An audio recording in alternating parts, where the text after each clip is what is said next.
Maisha ya mwanadamu yanazo sehemu kubwa nne.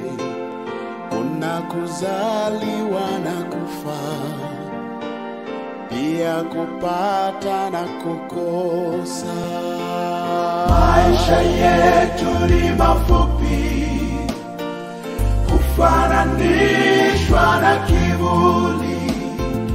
Maisha yetu ni mafupi, kufananishwa na maua.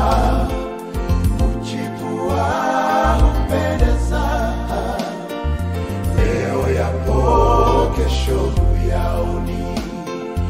Uchipua hupendeza, leo yapo kesho huyaoni.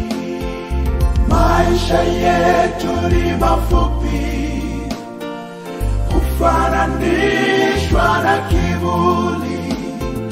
Maisha yetu ni mafupi, kufananishwa na maua.